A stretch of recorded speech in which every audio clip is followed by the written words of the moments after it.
Alright, the plexiglass is in good shape except for a couple of cracks in it from where I took some pot shots at squirrels with my BB gun before I came up with a defense program. I'm just eyeballing this. Looks to me like I want to go about 1/4 of an inch deep. So that's where I'll start. And then we'll go from there. So I'll say those two are my inside edges. Okay, because I cut these grooves all the way through, I've got to cut a little stop here that fits in the groove.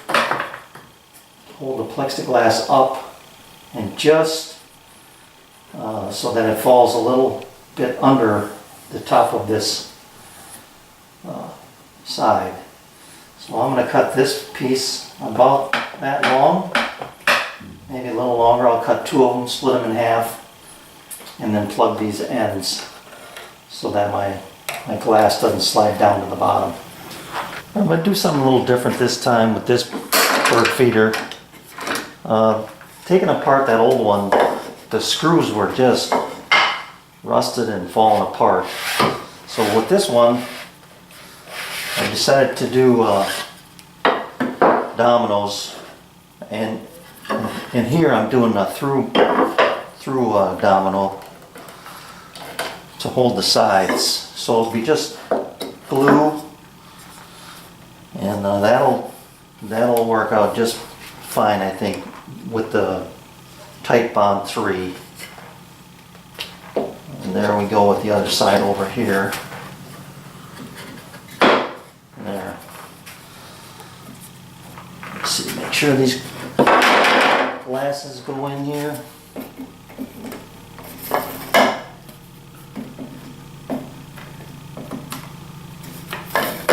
Alright, that'll be good. So I can glue those together. And one thing I want to show you here too is, let me grab this piece. And this is going to be what the bird feeder is going to attach to. And then this is my hole that's going to mount to the pole. So I drilled an 1.5 inch hole, but that PVC is slightly larger than that, so I took my Dremel and made a kind of a taper here, so that when I put this on there, it's going to be a press fit. And then through this, I'll attach the feeder to the base. And here I think I will have to use screws, but these 2 screws coming through the bottom will have very little exposure to the elements. So that's how that's going to go. And you can see I put bevel on that as well. So that's going to mount like that. So here's what I've got in mind for the perch. I've got this drop, I believe was from one of the roof caps that this got sawed off of. I'm just going to rip it down the center and then just dado it into these pieces here, and then I'll just take this sharp edge off with some sandpaper, and that'll be good enough. Okay, so this is how this will all go together. I'll flush these off once I get it glued in place. So next thing I want to do here now is kind of eyeball this, and that looks pretty good actually. I'll turn it over, make some marks, and put some dominoes in here. And then I think I'll do it in place. I'll just plunge through here maybe as well. We'll see how solid it is. Alright, I'm going to glue this part of it up so that it's solid, and then I can have a better grasp of where this is going to land and sit for sure. I had to do a little tweaking on this cut, but that was all right. I've got a perfect fit now.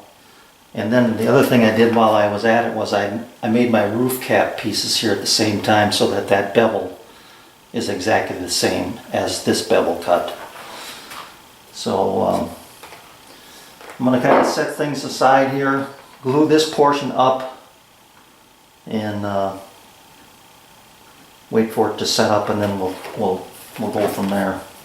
Alright, just got done making these dominoes. Loose setting on this part, tight setting on the lid, and all I did was place this on there where I wanted it, scribe my lines off of this edge, and then use those lines to do the tight setting on this piece, and then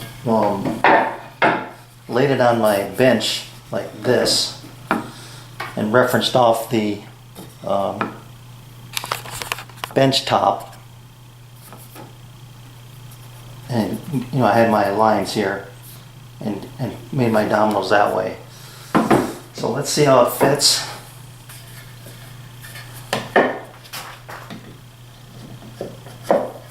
That's good, it goes together, that's what I want.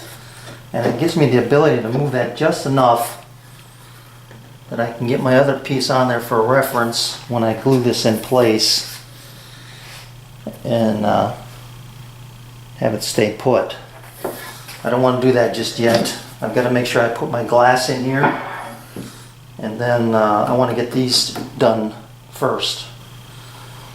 Alright, I still got some sanding and some dressing up to do that I'm going to do on this, but essentially it's done. But I have eliminated these hinges just because they're too small, and a screw like that is not going to hold white oak. It's too heavy, and over time it's just going to cause problems. So I went to a bigger hinge. I made my roof cap. That sits on top of that, watertight here to prevent water from getting into this area here, and that's going to be much better. I can just tell that that's going to stay together forever. This is going to protect that stuff underneath there, the hinges and the screws, and being it's white oak, it should last a long time, especially because I'm going to put some finish on it. But you can see I've gone from this little hinge hardware to all these screws that I had holding it together before, to no screws at all except for the hinges. And I think that's going to help improve its longevity as well, because there's no holes in here and no holes through this way, to allow for screws to rust and disintegrate. So I'm much happier with this version. And like I say, I'm going to do some dressing up. I'm going to put some bevels on these edges here, do some sanding, and then attach my base plate to the pole. And I will have to have 2 screws here to hold the bird feeder to the plate, but that's just the way it is. And then my squirrel device, you'll see that it's just a piece of 1/4 inch plexiglass. I guess I should have showed this as well. All this mortise work was done on these 2 halves before I glued them together to allow for that hinge. So just some drill press work, basically to remove the material, and then kind of cleaned it up with a chisel. I didn't take a lot of time doing that. You can see that it's pretty rough, but it's underneath, and all you need is, you just need to have that clearance so this thing sits flush on top. And this is another critical thing, is that when you cut the bevel on these pieces here, this bevel should be cut at the same time so that you don't have to find it again And then you get that nice fit like I have here.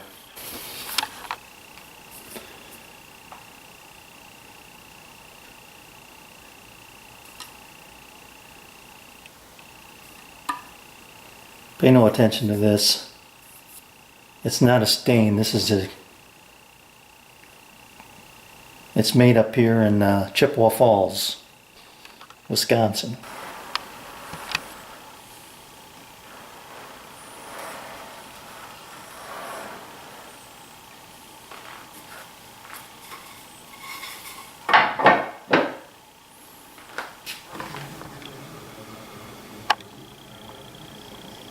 There she is, filled up and ready to go. Now you can see my squirrel defense there. I got a piece of 1/4-inch plexiglass that's I think it's 24 inches in diameter, or maybe 30. But anyway, it messes with their depth perception when they climb the pole, and they can't make the jump from the pole to the edge and hang on.